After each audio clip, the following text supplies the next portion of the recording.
Hello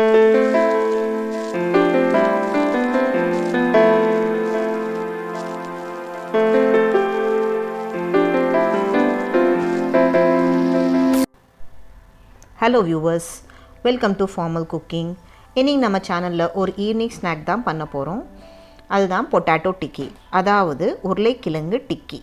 cutlet மாதிரி தான் இருக்குங்க, ஆனால் வெறும் பொட்டேட்டோ தான் யூஸ் பண்ண போகிறேன். வேறு எந்த வெஜிடபிள்ஸும் இல்லை. ஸோ ஸ்டார்ட் பண்ணிடலாம். 1/4 கிலோ உருளைக்கிழங்கு வேக வச்சு ஸ்மாஷ் பண்ணிக்கோங்க. ஸ்மாஷ் பண்ணி வச்சுருக்க உருளைக்கிழங்கு ஆற விடுங்க. ஏன்னா சூடாக இருக்கும்போது வேறு இன்க்ரீடியன்ட்ஸ் போட்டு நம்ம மிக்ஸ் பண்ணும்போது ரொம்ப சாஃப்டாகிடும், கையிலேயே ஒட்டிக்கும். ஸோ அதனால் நம்ம கொஞ்ச நேரம் ஆற விட்டு வேறு இன்க்ரீடியன்ட்ஸை நம்ம அதில் சேர்த்துக்கலாம். 2 டேபிள் ஸ்பூன் அளவுக்கு கொத்தமல்லி, 1/2 டீஸ்பூன் துருவின இஞ்சி, 1/2 teaspoon garam masala, 1/2 teaspoon chat masala, ஒரு பச்சை மிளகா சாப் பண்ணி போட்டுக்கோங்க சின்னதாக.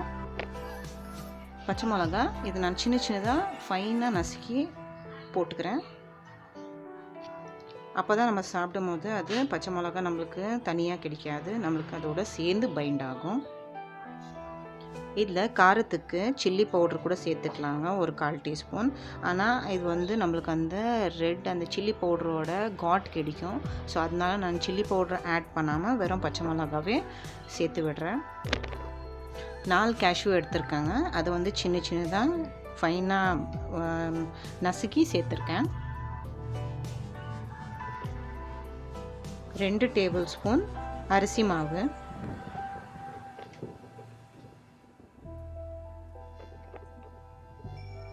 4 டேபிள் ஸ்பூன் பிரெட் கிரம்ஸ் சேர்த்துக்கோங்க.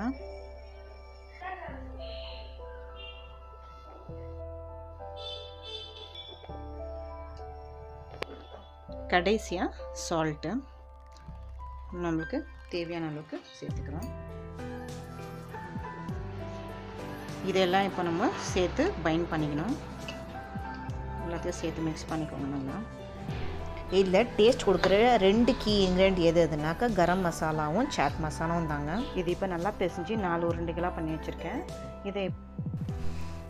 இதை இப்போ நம்ம கட்லெட் ஷேப்பில் பண்ணிவிட்டு ஷாலோ ஃப்ரை பண்ணணுங்க. நான்ஸ்டிக் தவா இல்லைன்னா காஸ்ட் அயர்ன் தவாவில் ஃப்ரை பண்ணுங்கள். தவாவில் ஒட்டாமல் வரணும், அப்போ தான் நம்ம எக்ஸ்பெக்ட் பண்ண அவுட்புட் கிடைக்கும். நான் ஒரு நான்ஸ்டிக் தவா தான் எடுத்திருக்கேன். அதில் நல்லா எண்ணெய் சேர்த்துக்கிறேன். எண்ணெய் சேர்த்ததுக்கப்புறமா ஒரு துண்டுகளாக நான் அதில் ஃப்ரை பண்ணுறதுக்காக வைக்கிறேன். பேன் ஹீட்டாக இருக்கணும், நல்லா ஹீட்டாக இருந்தால் அப்போ தான் அது கொஞ்சம் நல்லா கிறிஸ்பாக வரும், நல்லா அந்த ப்ரௌனிஷ் ஷேடு வரும். இப்போ நம்ம அது மேலேயே நம்ம எண்ணெய் கொஞ்சம் ஸ்ப்ரெட் பண்ணிக்கணும். எல்லா டிக்கீஸ் மேலேயும் நம்ம நல்லா சஃபிஷியண்ட்டாக கொஞ்சம் எண்ணெய் ஸ்ப்ரெட் பண்ணி விட்டுட்டு ஃப்ரை பண்ணணும்.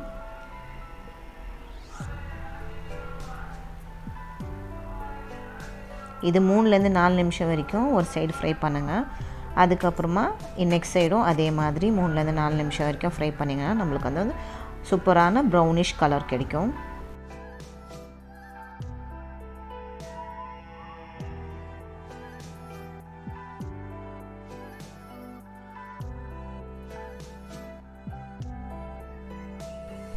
இது இப்போ நம்ம எக்ஸ்பெக்ட் பண்ண அவுட்புட் கிடைச்சாச்சுங்க.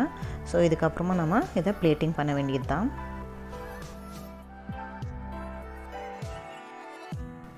ஓகே, உருளைக்கிழங்கு டிக்கீஸ் ரெடி ஆயாச்சு.